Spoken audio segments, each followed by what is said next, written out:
Alexandria Owens stared at the email on her screen, the words blurring as tears threatened to spill. Another investment proposal. Another multi-million-dollar decision waiting for her signature, and all she could think about was the divorce papers she'd finally signed this morning. 3 years of marriage to a man who'd only wanted her fortune had left the 34-year-old billionaire convinced that love was a luxury she couldn't afford. The spring sunshine streamed through the floor-to-ceiling windows of her Manhattan penthouse office, illuminating the space that had become both her sanctuary and her prison. Her assistant's voice came through the intercom, reminding her of the board meeting in 30 minutes.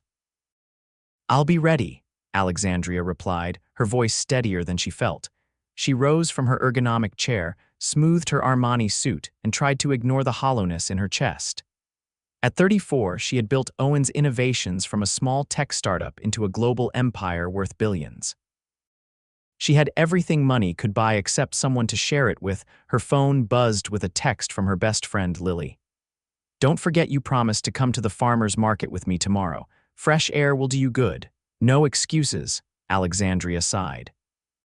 The last thing she wanted was to be surrounded by happy couples on a Saturday morning, but Lily had been relentless in her attempts to get Alexandria out of her self-imposed isolation since the divorce. "Fine," she texted back, "but I'm wearing sunglasses and a hat." The next morning arrived with perfect blue skies that seemed to mock Alexandria's mood. She dressed casually in designer jeans and a simple white blouse, adding large sunglasses and a wide-brimmed hat as promised. The disguise wasn't about avoiding paparazzi, it was about avoiding pity. "You look like you're trying to rob a bank, not buy vegetables," Lily teased when she picked Alexandria up. "Very funny," Alexandria replied, but smiled despite herself. The Union Square Farmers Market was bustling with weekend shoppers. Alexandria trailed behind Lily, half listening to her friends' chatter about organic produce and sustainable farming practices. They'd been wandering for 20 minutes when Alexandria's attention was caught by a small booth at the end of a row. A man with sandy brown hair was arranging homemade jams and honey while a little girl, no more than 6 years old, carefully placed handwritten price tags next to each item. What struck Alexandria wasn't the modest display, but the obvious care the man took with each jar and the patient way he guided his daughter's small hands. "Daddy, is this straight?" the little girl asked, her brow furrowed in concentration as she placed a tag. "Perfect, Sophia," he replied, his voice warm with affection. "You're getting to be an expert at this." Alexandria found herself drawn to the booth, watching as the man knelt down to his daughter's level, pointing out something on one of the labels. His jeans were faded but clean, and his plaid shirt had been carefully pressed despite showing signs of wear. When he stood and noticed Alexandria approaching, he smiled a genuine smile that reached his eyes, not the calculated expressions she was used to from business associates. "Good morning," he greeted her. Looking for something sweet to start your day, his voice had a pleasant depth to it, and Alexandria found herself removing her sunglasses to get a better look at the products. "I'm not sure," she admitted. "What would you recommend?" "Well, that depends," he said, his green eyes crinkling at the corners. "The wildflower honey is my personal favorite. The bees did most of the work, though, so I can't take much credit. But if you're more of a jam person, the strawberry lavender has been getting rave reviews." By rave reviews, he means Mrs. Peterson from the senior center said it was divine.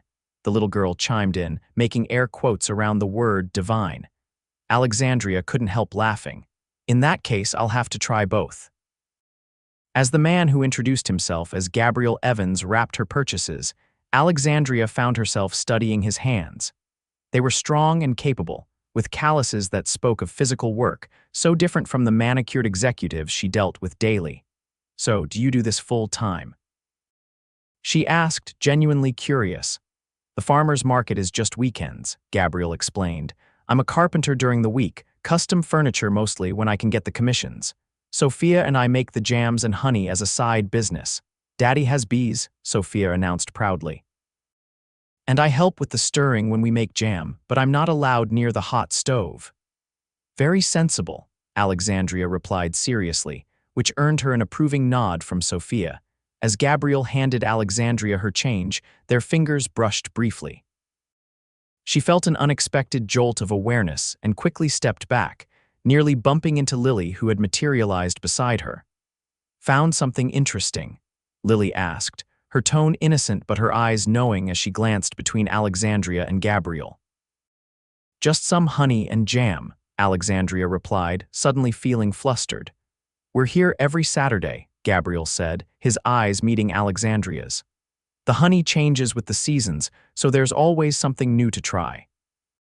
It was a simple invitation, entirely appropriate for a vendor speaking to a customer, yet Alexandria found herself nodding as if they'd established something more significant.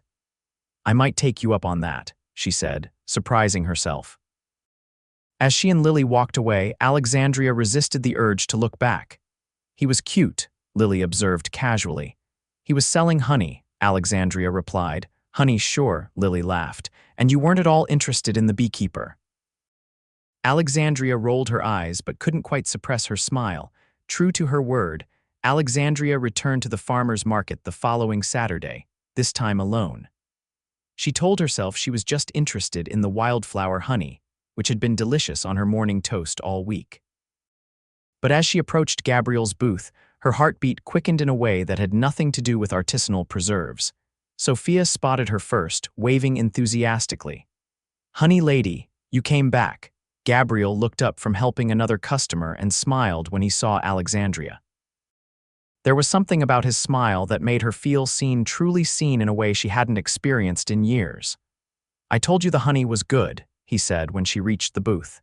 "It was," Alexandria admitted, "though I may need to branch out this week." "Daddy made blackberry jam," Sophia informed her seriously. "It's my favorite because it turns your tongue purple." "An excellent selling point," Alexandria agreed, making Sophia beam. As Gabriel packaged her selections, he hesitated before asking, "I don't suppose you'd like to try a sample of something new?" "Sophia and I were experimenting last night." Before Alexandria could answer, Sophia had already darted to a small cooler behind the booth and returned with a tiny paper cup. "It's honey lemonade. I squeezed the lemons." The drink was perfectly balanced, sweet, tart, and refreshing. "This is wonderful," Alexandria said honestly. "We were thinking of selling it ready-made, but I'm not sure about the logistics," Gabriel explained, running a hand through his hair. "Refrigeration, containers, health department, permits, it all adds up." Alexandria recognized the look in his eyes, the calculation of risk versus reward, the mental tallying of resources. It was the expression of someone accustomed to making every dollar count. "Have you done any market research?" she asked, then immediately regretted her corporate speak, but Gabriel didn't seem put off. "Just the very scientific method of offering samples to Sophia's friends and my neighbors," he said with a self-deprecating laugh. "But the feedback's been good." "I'd buy it," Alexandria said. Then, surprising herself, she added, "Maybe I could help you run some numbers. I'm pretty good with business plans." Gabriel looked at her with a mixture of surprise and something else, wariness perhaps. "That's kind of you, but I couldn't ask for free consulting. How about an exchange?" Alexandria suggested, "Business advice for carpentry. I have a dining table that wobbles." Gabriel considered this for a moment, then extended his hand. "Deal. I'm free Tuesday evening if that works for you." Alexandria shook his hand, acutely aware of its warmth and strength. "Tuesday it is." As she walked away with her purchases, Alexandria realized she hadn't even told him her name. Tuesday evening found Alexandria pacing her penthouse, second-guessing her decision to invite a virtual stranger into her home.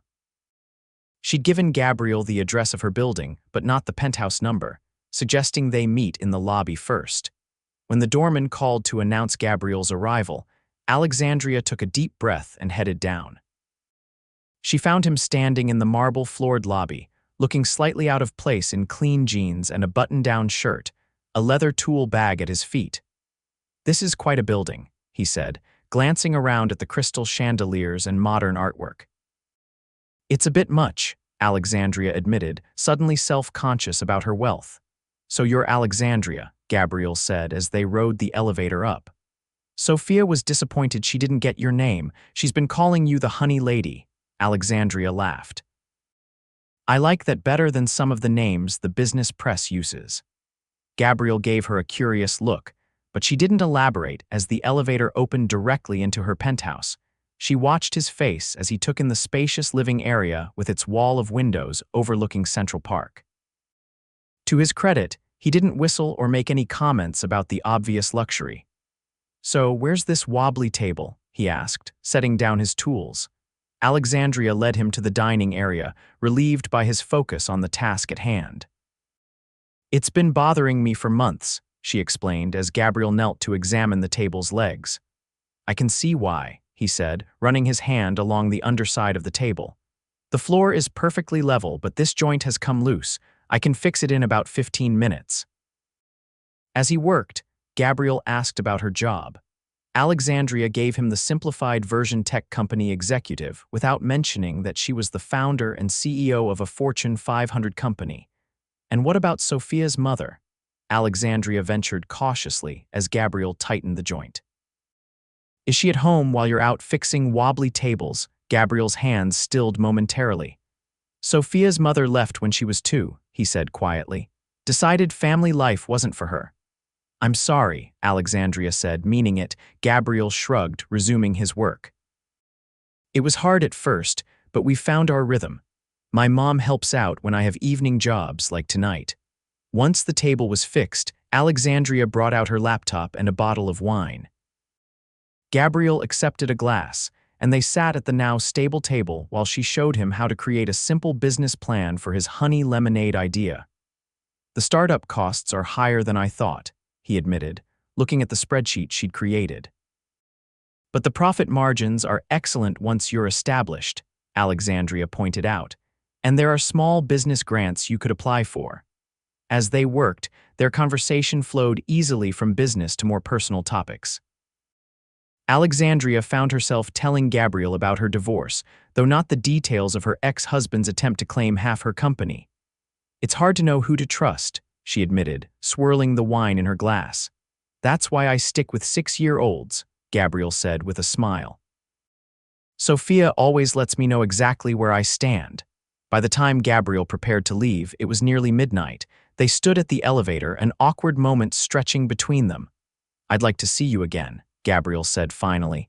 "Not for table repairs or business plans, maybe dinner." Or is that too forward? Alexandria felt a flutter of panic. Dinner meant a real date. A real date meant potential rejection, or worse, potential fraud once he discovered who she really was. "I'm not sure that's a good idea," she said carefully. Gabriel nodded, disappointment evident in his eyes but acceptance too. "Fair enough, but the offer stands if you change your mind. No pressure." As the elevator doors closed behind him, Alexandria leaned against the wall, wondering if she'd just made a mistake. The following Saturday, Alexandria found herself at the farmer's market again, this time with a small gift bag in hand.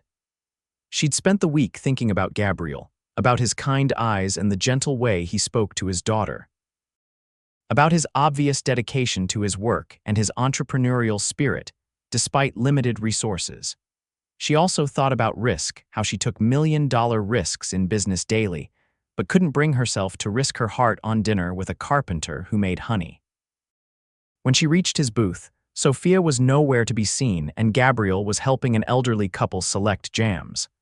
When he finished, he turned and saw Alexandria, surprise and pleasure crossing his face.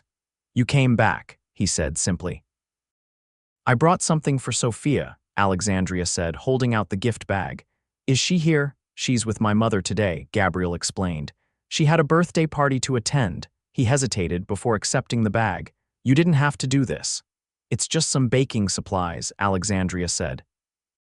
"Kid-sized measuring cups and spoons. For your product development team," Gabriel smiled at that. "She'll love them, thank you." There was an awkward pause before they both spoke at once. "About Tuesday," Alexandria began. "I was thinking," Gabriel said simultaneously. They both laughed, the tension broken. "Ladies first," Gabriel offered. Alexandria took a deep breath. "I'd like to accept your dinner invitation, if it's still open." The smile that spread across Gabriel's face was worth every moment of anxiety she'd felt making this decision. Definitely still open, he assured her, but there's something you should know first. He gestured to a woman approaching the booth with a camera. That's Ellie from the local paper. She's doing a feature on small businesses at the market, and she wanted some quotes from me. Could you watch the booth for 5 minutes? Of course, Alexandria agreed, stepping behind the table as Gabriel walked a short distance away with the reporter. While arranging jars of honey, Alexandria overheard snippets of their conversation. The reporter was asking about Gabriel's journey from corporate lawyer to artisanal food producer. Alexandria froze. Lawyer. The carpenter with calloused hands and faded jeans had been a corporate attorney. When Gabriel returned, she raised an eyebrow questioningly.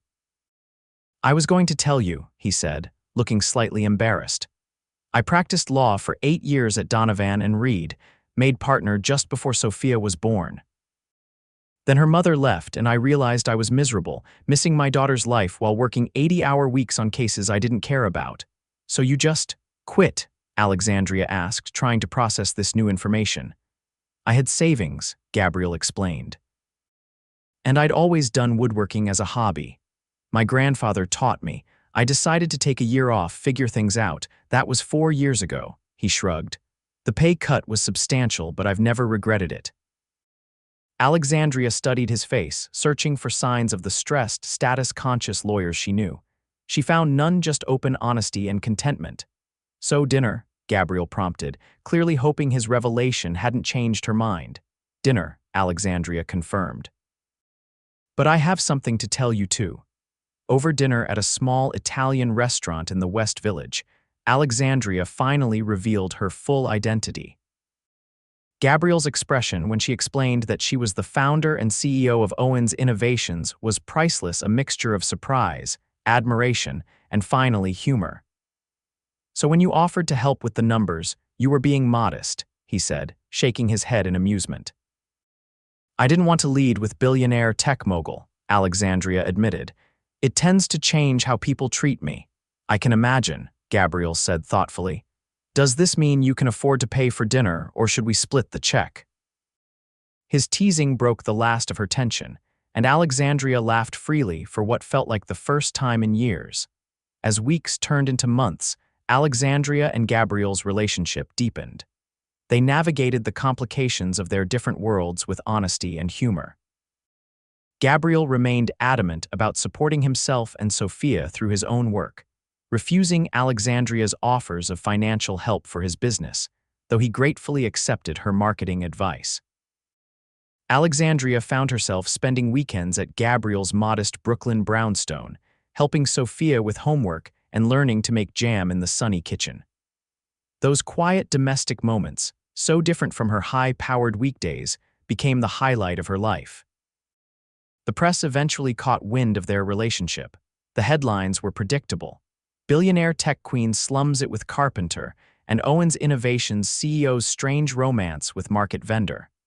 Gabriel took the attention in stride, joking that at least they were spelling his name correctly. Alexandria was less amused, especially when reporters began showing up at Sophia's school. She found herself growing fiercely protective of the little girl who had, without any effort, claimed a piece of her heart. I'm sorry about all this, she told Gabriel one night as they sat on his back porch, watching fireflies in the small garden. The media attention, the photographers, it's not fair to you and Sophia. Gabriel took her hand, tracing her palm with his thumb. Life's not fair in general, he said pragmatically, but this us is worth some inconvenience. Is it? Alexandria asked, voicing the fear that had been growing as their relationship deepened. Your life was simple before me, peaceful. Simple isn't always better, Gabriel countered. And peace without joy isn't worth much. He turned to face her fully. Alex, do you know when I fell in love with you? The question caught her off guard. They'd been saying, I love you for several weeks now, but they hadn't discussed the moment it had happened. When? She asked softly. It was the 3rd time you came to the market. You brought Sophia a book about bees because she'd mentioned being afraid of them despite our beekeeping. You sat on that uncomfortable bench and read the whole thing with her, doing all the different voices for the bee characters. You weren't performing for me or for anyone else. You were just there, fully present with a 6-year-old who needed reassurance. Alexandria remembered that day how small Sophia's hand had felt in hers, how earnestly the child had listened. "I fell in love with you when you fixed Sophia's bike," she admitted. "You had that big presentation for the custom furniture client, but Sophia was so disappointed about her bike chain. You took 20 minutes to fix it, talking her through every step so she could learn. You were going to be late for your meeting, but you didn't rush her or make her feel like a burden." Gabriel smiled, pulling her closer. "Sounds like we both fell in love with how the other person treats Sophia. She makes it easy," Alexandria said, resting her head on his shoulder. "She likes you a lot, you know," Gabriel said.